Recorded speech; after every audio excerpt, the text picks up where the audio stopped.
Hello guys, and welcome back to Joe's Ventures. And today we're going to be doing another episode of our Jurassic World Evolution mod spotlights, where of course we take a look at different mods people have been making and have a look and compare them to their fossil counterparts. So we're going to get stuck into this one quickly today. We got I've got to get this name. This is a bit of a horrible name. AUBR14497, I believe that's correct. They have made a little remake of the Chasmosaurus, that remember good old Chasmosaurus from the base game, and I'm quite excited to have a look at this one, so let's have a looky-loo.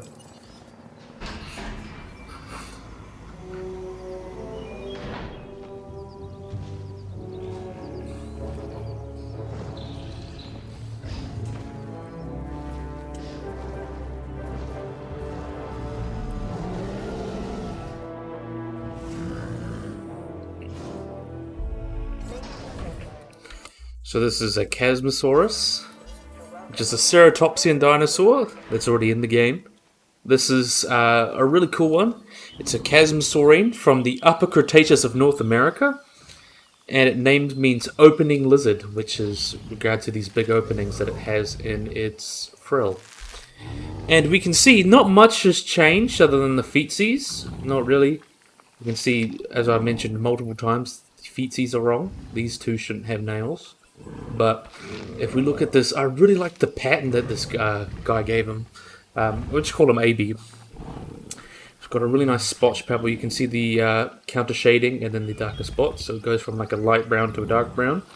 And to really contrast that, it has a really nice bright red frill with dark spots to really give it contrast and make it look interesting and unique.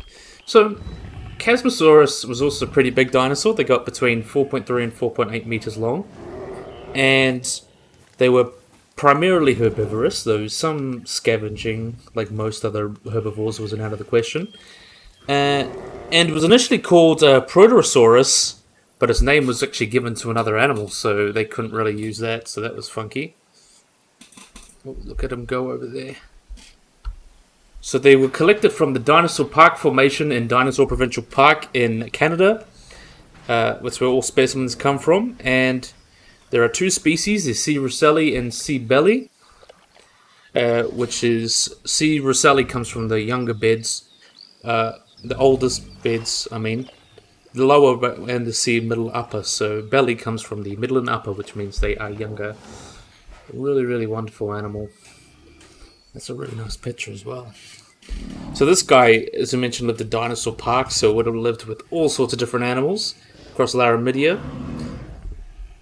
And it's just a really cool animal. I really love him.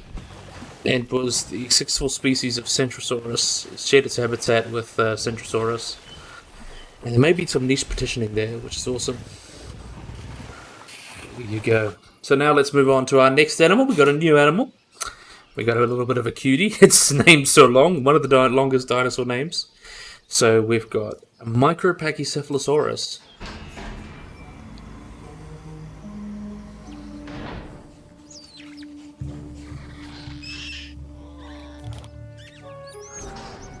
And he certainly lives up to his name, doesn't he? Definitely micro. Let's see if we can get a nice, slow picture. Because I don't think we're going to get anything close otherwise. So we can see this is a little guy. I really like this one. I really like the patterning on this guy. So Micropachycephalosaurus, otherwise known as small thick-head lizard, lived in China late Cretaceous period and found in the Liang and the Shandong province of China. And it was a small bipedal herbivorous dinosaur, and was discovered in 2006, I think. The full name is Micropachycephalosaurus hotuangensis, I believe that's pronounced it, and it was originally thought to be a pachycephalosaur, but in 2011 it revealed it's actually a very basal ceratopsian, so this is a very, very early relative of things like Chasmosaurus and Triceratops, so it's a really, really cool little animal, only known from a little few things, but I think it really gives it a distinct look. I really love how they gave this let's talk about the design for a bit. I love the design. I like the little sideburns they gave it. Well, that's not sideburns. That would be like how monks have like that bald spot on the top of their head so they can communicate with God or whatever. kind of similar to that, and also the quills. These are very similar to the quills of Psittacosaurus, which are very well described, and it's also a really cool animal. Oh, tilted that a little bit. Fix that. There we are. Ooh. Clicked the wrong one, but yeah, we can see how wonderful that looks. Really wonderful little animal. Let's watch him run and have a drink. Why not? Look at him go. Cutie. Where's he going? I can see him over there. He's probably going for a drink. I'll wait for him over here. Run, run, run, run, run, run, run, run, run. Probably the best place to see it.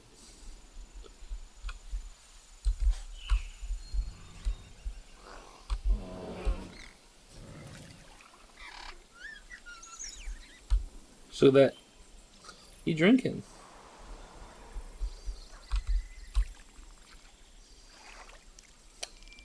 Very small and very cute. Okay, so we're going to move on to our next animal. Oh, I forgot this was done by Serpyderpy. Keep forgetting names, just I didn't have my notebook handy. But that's by Serpyderpy. And this next one is also a little ceratopsian. We've got Protoceratops. And this one's done by Josperger, I believe you pronounce it. Or just Joserby. Oh, don't get mad because I'm bad at pronunciation. That's just me being dumb. So yeah, we got Protoceratops.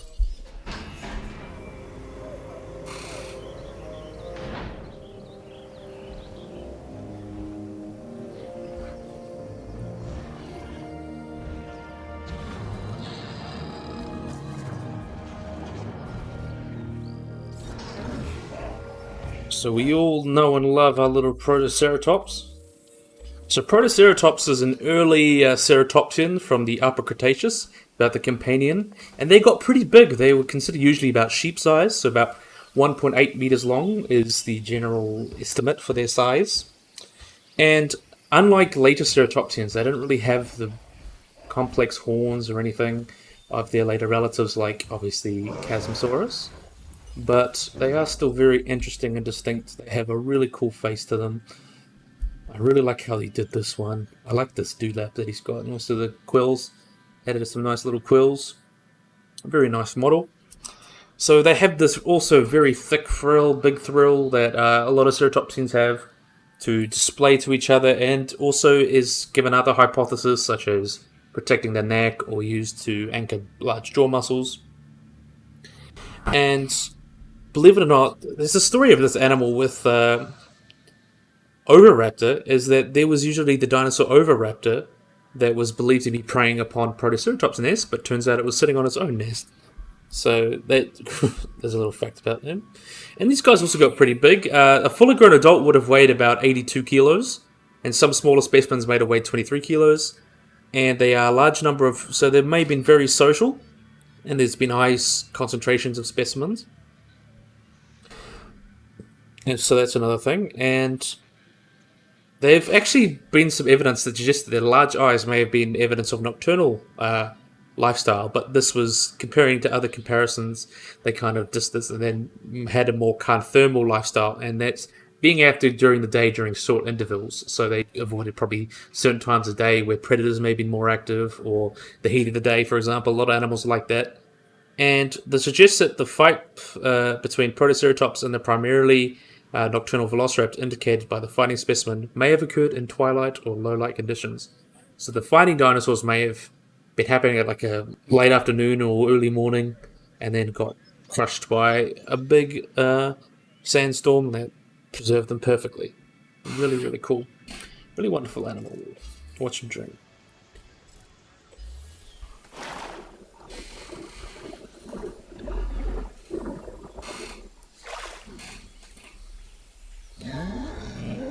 Oh, I like that sound. Look at that cutie. Protoceratops is a very cool animal. I love Protoceratops.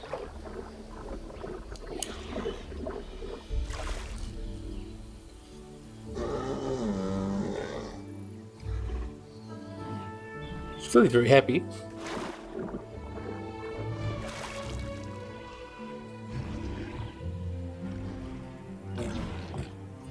Okay, now we're going to move on to the next animal.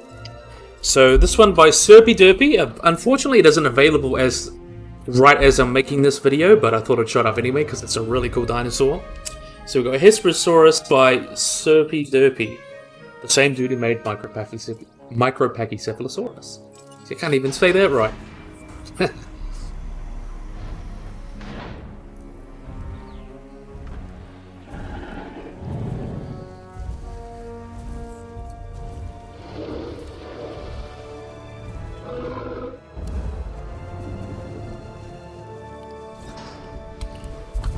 So let's look at that. So speaking of nice dewlaps, this Hesperosaurus has got a real nice one too. I like that one. It's like very iguana-like. But anyway, so what is Hesperosaurus? Hesperosaurus, known as the Western lizard, is a stegosaur. So it's a very close relative of Stegosaurus. That was. Let's have a good look at it. Was a close relative of Stegosaurus, found in the late Jurassic of the Morrison Formation, so probably lived in the same areas, or same time at least. And they have been found from Wyoming and Montana, and was named 2001 from an older part of the Morrison Formation, so it's a little older compared to other Stegosaurs from the Morrison. And these guys were pretty big. They got to 6 to 7 meters long and 2 to 3 tons in weight. And they are closely related to Stegosaurus, where they had these two row plates and slightly deeper skulls though. So there have been some back and forth of whether this was like a female Stegosaurus, because it could be potential that the plates were sexual dimorphism, but I'm not sure how that. It's still something that's kind of been considered, and there's no like formal rebuttal, but it hasn't been generally accepted. It's just a hypothesis, but it's still a really cool animal regardless. It's a very derived stegosaur, so it's related to Australovenator and Stegosaurus. Those are the kind of animals it's related to from the most recent phylogenies, and are considered sister to Australovenator. And we actually have some skin plates, skins from these guys as well. So there's believed to be some skins and stuff, but turns out some of them may be material mats, but there's also sheath as well, so there's a little bit of soft tissue preserved with this guy, and it's just a really cool animal. Really love Hesperosaurus. Look at this boy. Oh, they're slow. I watch it drink normally. And it really adds a little bit more distinctness, because it's just pretty cool. So there are some scales known from this guy, and some skin impressions, but there are some like preservation bias with that, so we're not 100% sure on exactly what they represent and things like that. But that is still pretty cool regardless. Soft tissue from dinosaurs is always pretty cool. So now we're going to be moving on to another dinosaur-ish thing. It was a dinosaur from an old genus, but we're going to be moving on to it regardless because it's pretty cool. We have got Seismosaurus by LA Studios.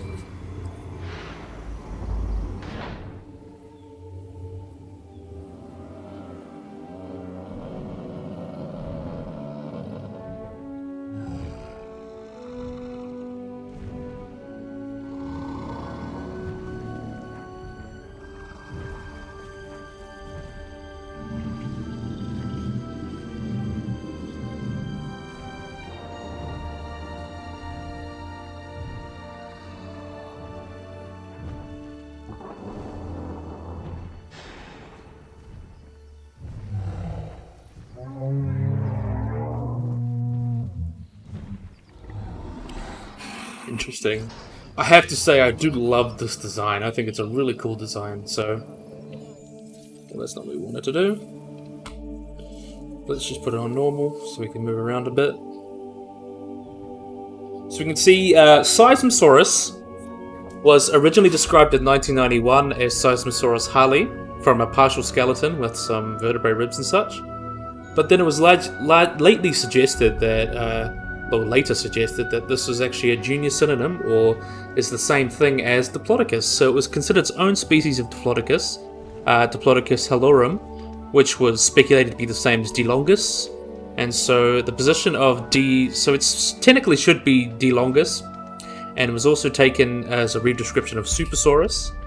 And there are some little bit of relationship stuff there, but this correct scientific name of this guy at the moment should be Diplodocus halorum. So that's one of the cool big sauropods. You can look how wonderful it is, and I really love how he took the design and really changed it. So we can see a lot of these really cool little wattle hair, really thick neck. I really love this design. I'm gonna be honest, I love it. So we can see the experimentation a little bit with the iguana-like spikes that we know that Diplodocus had, at least Diplodocus itself. So he kind of took 3 rows and did it up here, so that's really cool. I like this bright tail as well, that's really awesome. And also there is some evidence of some tortoise-like scales that are pointy on back legs and the front legs as well. So that's some evidence of that from some recent specimens. And this cool little wattle. I think he really gave it a unique colour. So we're going to have to wait and... Poor thing, he's getting scared. Look at this wonderful giant. You can never go wrong with a big animal like that. I just love the design of it.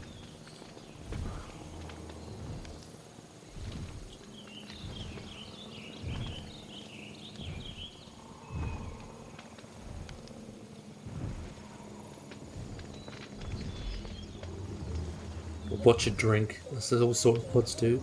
And I believe this is actually based a little bit off either modified model from the Jagged Fang Designs Apatosaurus or Brontosaurus. I'm pretty sure it's Apatosaurus. But I think it's still really cool.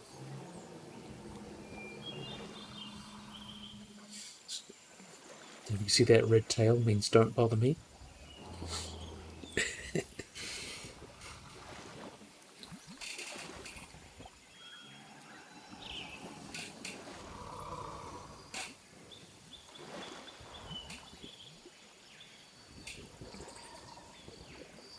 Drinky, drinky, drink.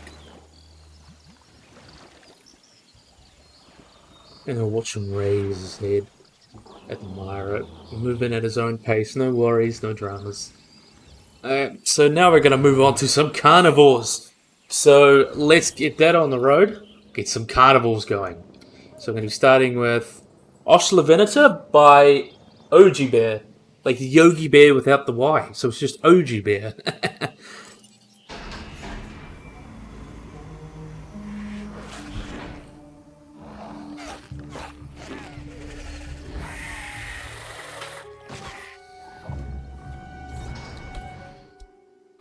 So let's just let that go.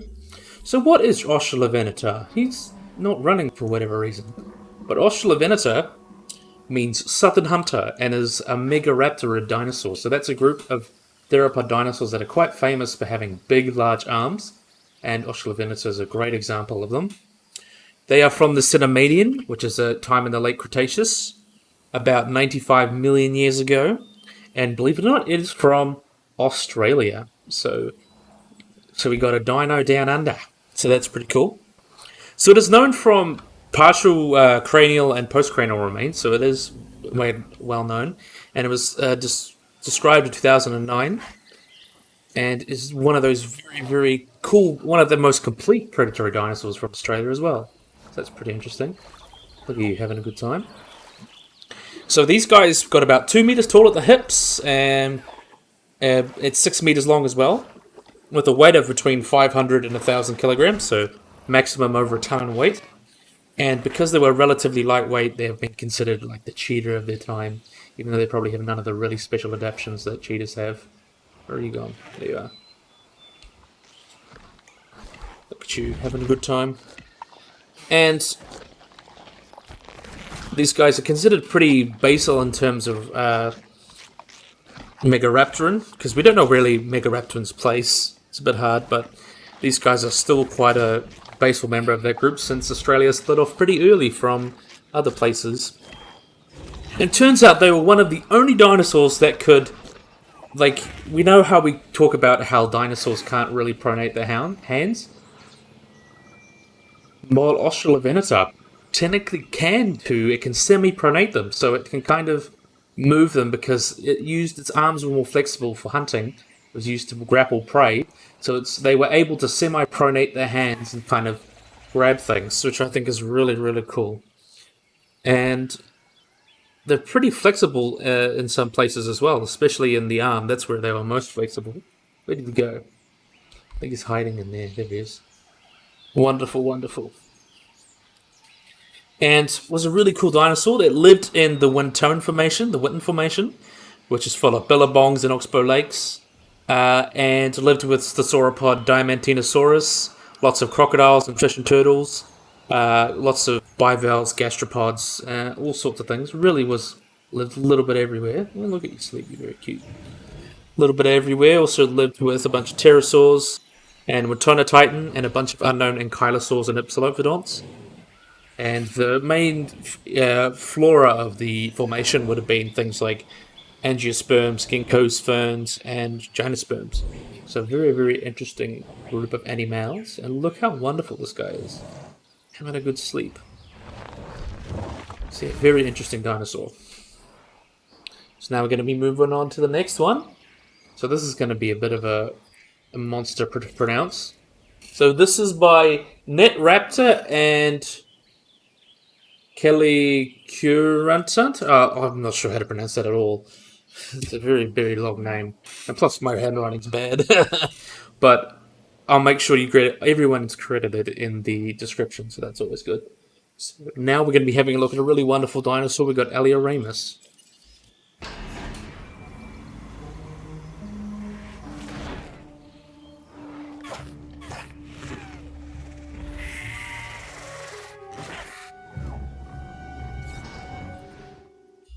So no one's running today. I'm quite happy with this. So these guys are a genus of Tyrannosaur dinosaur from the late Cretaceous of Asia. And the type species is a Rhetomus, or Ribitomus, is known from a partial skull and 3 foot bones recovered from the Mongolian Nemegt Formation. So it's a formation with animals like Tarbosaurus and Dinochirus and Therizinosaurus, so a lot of animals like that. And which was a humid floodplain about 70 million years ago. And the second species, which is named from a more complete specimen, is also found in, I'm not sure what formation that was in, but they were described in 2009. So there's Atole and the Rhetomimus, which might be synonymous, we don't know. Yeah, look at this wonderful dinosaur. So these guys also lived with another Tyrannosaur, which was really, really cool. These guys lived with Tarbosaurus, so that's more closely related to Tyrannosaurus itself. So this guy's a bit more distant. And these guys are bipedal, like other carnivores, and were also very good carnivores. And they were smaller than other Tyrannosaurus, like Tyrannosaurus rex and Tarbosaurus, which it lived with. But it's very difficult to estimate their adult size. But they were still, because they're known from only juvenile to subadult, but they were still decent sized. And the recent discovery of Trinsonosaurus indicates that these were a distinct branch of Tyrannosaurs, so a very lean machine type of Tyrannosaurs. And they have these really cool 5 bony crests along the snout, and have a lower number of teeth and a lower skull than a greater number of teeth than any other genus of Tyrannosaur, and they are a longer skull as well, a lower skull, so they're more long and lanky. So very, very cool. These guys all got to a decent size too. They got to about 6 meters long, and I think the estimates of about 700 kilos or 500 kilos, so not too huge. That was for the larger one, and I believe Ayatali is about 5 meters and 385 kilos, so about the size of a bear, really. And the skull of these guys was also about 4 to 45 centimeters long, and they were very similar to young tyrannosaurs and other juveniles, so very basal tyrannosaurs and young T-Rexes. So what you used to call nanotyrannus. So that would be kind of what it's kind of similar to. And they just have a really cool look about them, and I love it. I love it a lot. These guys are actually a distinct lineage, as I mentioned, with Gigslongosaurus, so kind of lean, mean tyrannosaurs instead of the big bulky ones like Tarbosaurus and Tyrannosaurus. So these guys lived in the Mex Formation, which was a wetland at the time, but now it's a desert. So this had animals like a Tarbosaurus, a bunch of sauropods, Therizinosaurus, ornithomimids, and a bunch of others. So it would have been a pretty rich formation. Well, that's really nice sounds. So a really, really good animal. It was wonderful. Ooh. Chirp, chirp, chirp. Good boy. Okay. So now we're going to move on to the next one. So this is second to last. This one is done by Maxley. We have got everyone's big, bad favourite shark, Megalodon.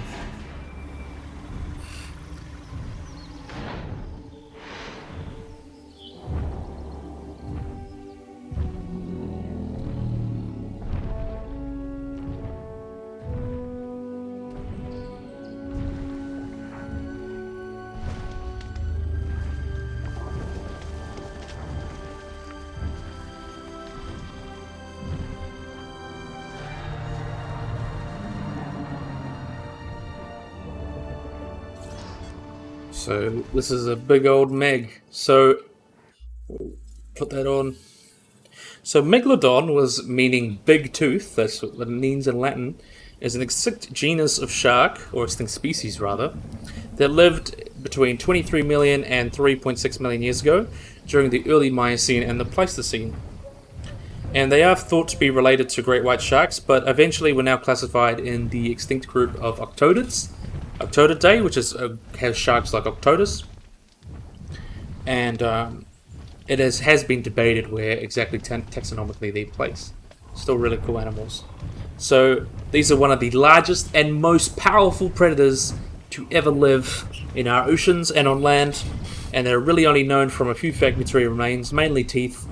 Teeth of these guys are very common because, as you know, sharks have cartilaginous bones and often will they decompose and don't really fossilize, but the enamel of the teeth really helps the teeth preserve. And scientists really don't really know what it looks like. They think it may have looked more like a stockier version of a great white shark, or some more novel proportions and stuff have been suggested. Look at this wonderful big animal. He's running over. As you can sense of their size. And these guys are estimated between 14 and 20 meters long, but the most recent estimates usually put them about 15 meters, so that's kind of the most general estimate, 14-15 meters.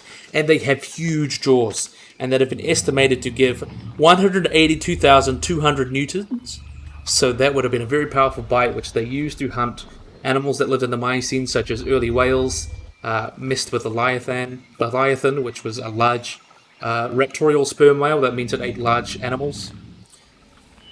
And just generally just was something you didn't want to mess with, so it had a very strong bite to deal with those kind of animals. So they probably had a major impact, and they had a cosmopolitan distribution. That means they were found as south as New Zealand to as north as kind of Alaska. So pretty much found everywhere, and fed on larger prey such as whales, sea turtles, and seals. And juveniles inhabited coastal waters and fed on small whales and fish, when they had these nurseries where the females would go and give birth. And then they would grow up and eat, and then become big ones and go out to the ocean and eat the whales. And there were other animals such as Leviathan that I mentioned that actually competed with these guys as well. And even though these sharks prefer warmer waters, it's thought that the Ice Age, with the onset of the Ice Age and a couple of lowered sea levels and resulting loss of nursery areas, contributed to their extinction, and also a reduce in diversity of baleen whales and a shift towards living in polar regions, because during the Ice Age krill kind of exploded, so a lot of the whales went up to live, and that's how blue whales evolved.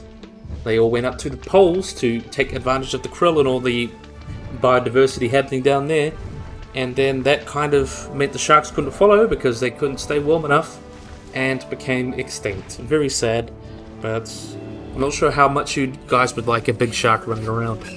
But still a wonderful animal, really cool animal. Look at that, wonderful. So now we've come into our last but most definitely not least animal. This one I'm actually very excited to show off. So this was done by Nanolacensis, so we have got Yutyrannus.